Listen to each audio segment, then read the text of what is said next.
Hey everyone, welcome back. We love to go deep on the stuff that really matters, and today we're diving into a book that's been making waves, The New Macho, a guide to remasculinity in a femme-dominant society. Ooh, yeah, this one's going to be interesting. Definitely. We're going to unpack the author's take on masculinity, societal shifts, all that good stuff. And trust me, he's got some strong opinions about what's going on with men today. Okay, so right out the bat, he starts with this personal story. He talks about feeling like a stranger in his own life. Like he grew up with this image of what a man should be. Provider, protector, all that. Exactly. But then, as society starts changing around him, he starts feeling this disconnect. Like the rules of the game are changing, and nobody told him. Yeah, and he really lays out this feeling of emasculation that we hear so much about these days. He even goes as far as saying that feminism, while starting with good intentions of equality, has kind of gone off the rails. He sees it as demonizing men and masculinity now. And he doesn't just stop there. He names names. He points fingers at education and the media as actively promoting what he calls anti-masculine ideas. He even ties this into those scary statistics about rising suicide rates among men, the pressure to bottle up their emotion. He paints a pretty bleak picture, calling it a crisis of masculinity. It's heavy stuff. And then he drops this bomb.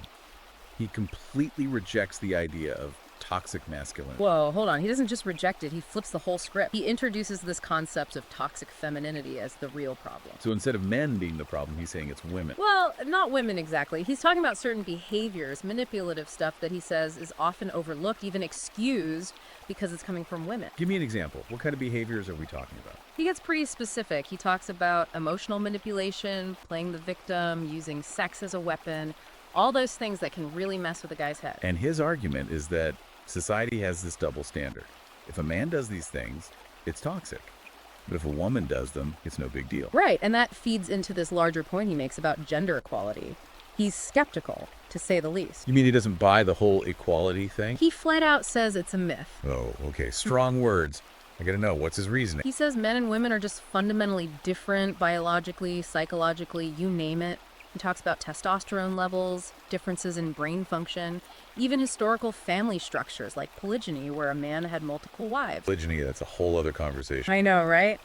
But his point is that trying to force absolute equality ignores those natural differences, and it actually ends up creating problems. Like, we're trying to fit square pegs into round holes. Oh, let's get into a topic I know is huge in the red pill world, family structure. Yeah. What's the author's take on how things are changing? He is a huge believer in the traditional family unit, a father who provides, a mother who nurtures. That's what he sees as the ideal environment for raising kids. Makes sense. And he sees all these trends, rising divorce rates, more single mothers, as evidence that this traditional structure is under attack. And he's pretty critical of policies like affirmative action and alimony laws. He sees them as part of this attack. Absolutely. He sees a pattern of systemic bias against men in a lot of these policies.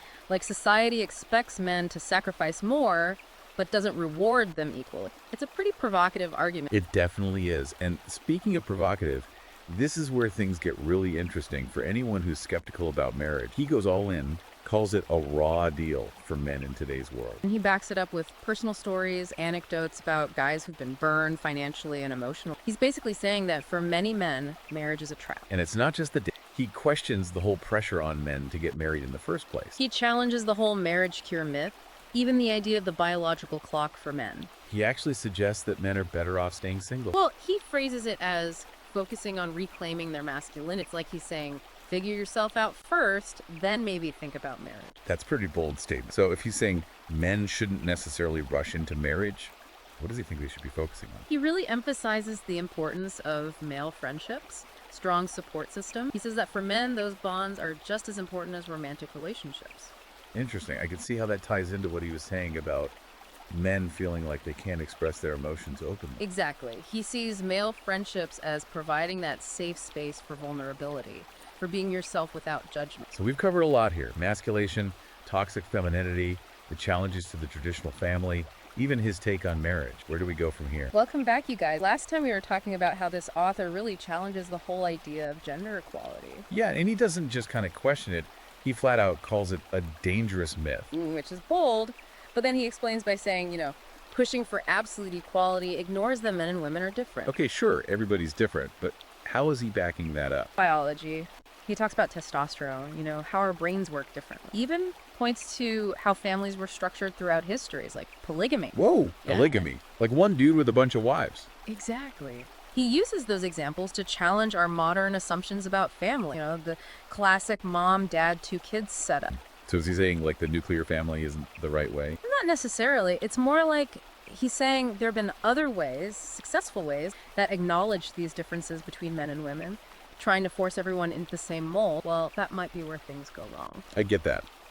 So how does this all connect to his beef with policies like affirmative action? He did not hold back on those. He sees them as prime examples of how this forced equality actually hurts men. Like affirmative action, he argues, can lead to less qualified people getting jobs just to fill quotas. And that creates resentment. Yeah, nobody wants to feel like they got a job just because of their gender or race, not because they earned it.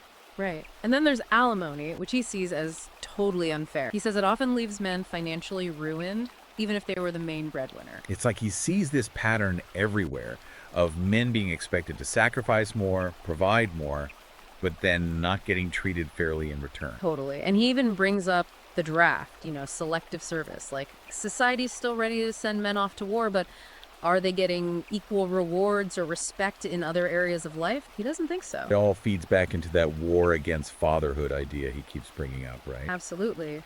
He thinks the system is biased against dads, especially when it comes to custody battles and child support. Those stories are rough. He talks about fathers who are totally alienated from their kids, fighting tooth and nail just to see them. And he doesn't just complain about it, he tells these fathers to become activists, fight for their rights.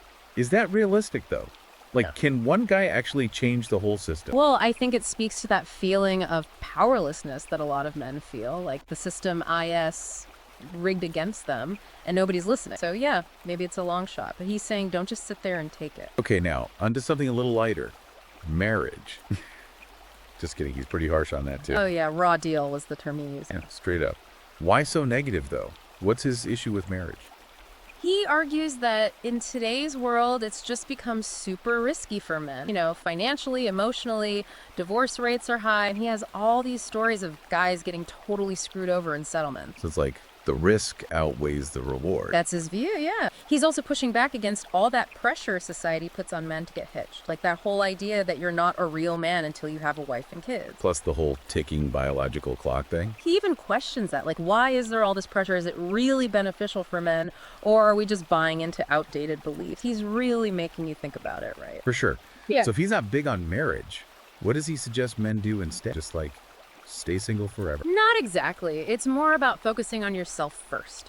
Reclaiming your masculinity, as he puts it. Build strong friendship, find what fulfills you as a man, then maybe think about marriage if it makes sense. Interesting approach. Yeah. And that kind of goes back to what he was saying about those strong male bonds being essential. Like guys need other guys in their lives. Exactly. And not just to, drink beer and watch football.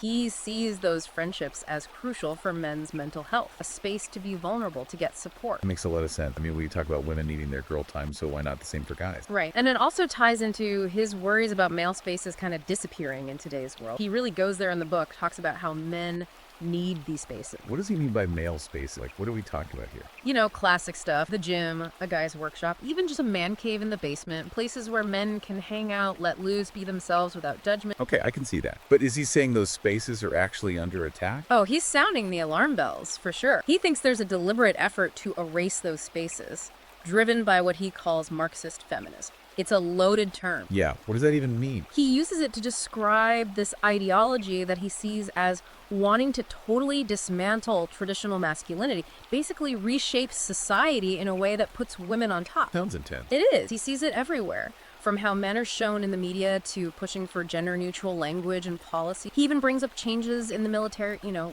women in combat roles now. So he sees that as like the feminization of the military. Exactly. And he doesn't think it's a good thing. He worries that we're blurring the lines between genders too much and that it ultimately hurts everyone, men and women alike. And it's not just the military. He brings up art too, saying that male artists are getting pushed aside for women. It's like he sees this bias against men everywhere he looks. It can get pretty intense, but his point is that men are losing their footing in the world. And that has consequence. Like, if we don't value what men bring to the table, what happens to society? Big questions. So we've got this war on fatherhood, this attack on male spaces, even this Marxist feminism thing he keeps bringing up. It's a lot to take in. It is, but that's what makes these deep dives so interesting, right? We're exploring ideas that make us uncomfortable, that challenge our assumptions. All right, welcome back to the final part of our deep dive. We've been exploring this book, The New Macho, and things are about to get even more intense. Yeah, he really goes there in this last section, talking anti-natalism, the whole social media landscape, and his take on how masculinity has been shaped over centuries. Anti-natalism, that's like the belief that having kids is morally wrong, right? Seems kind of out there, but the author seems pretty concerned about it. He is. And you know how he's been talking about this war on fatherhood?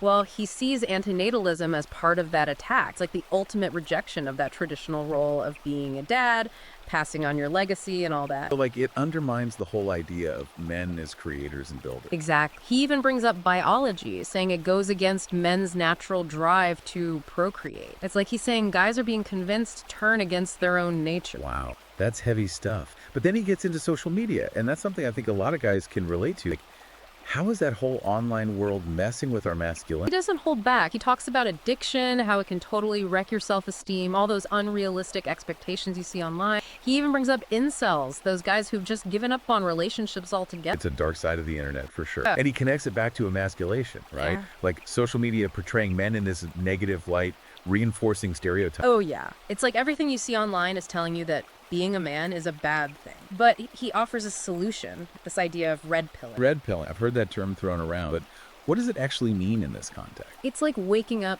to the ways you're being manipulated. You start seeing the world differently, questioning the narratives you're being fed. He's saying, don't just passively be critical, take control of your own story. It's like taking the red pill in the Matrix, right? You see reality for what it is. Exactly. He's calling for a digital rebellion, basically. Reject the algorithms, ditch the trends, and figure out what it really means to be a man on your own terms. I dig it. But before we wrap things up, I want to touch on one more thing he brings up. He spends a good chunk of the book talking about the historical roots of all this. Like, this whole emasculation thing isn't new, right? Not at all. He traces it back to the Industrial Revolution, actually.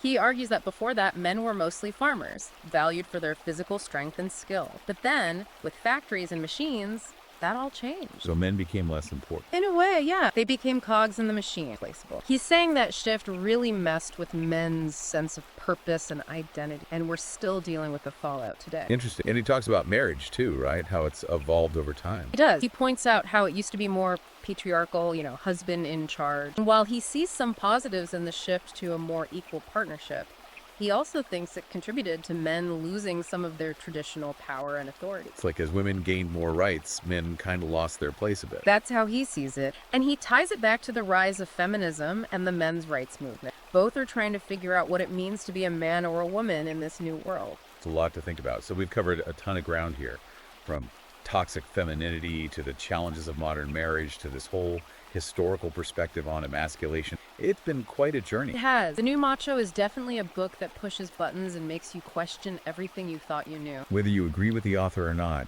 he's making some valid points about the pressures men face today. And he offers some interesting solutions too. Absolutely.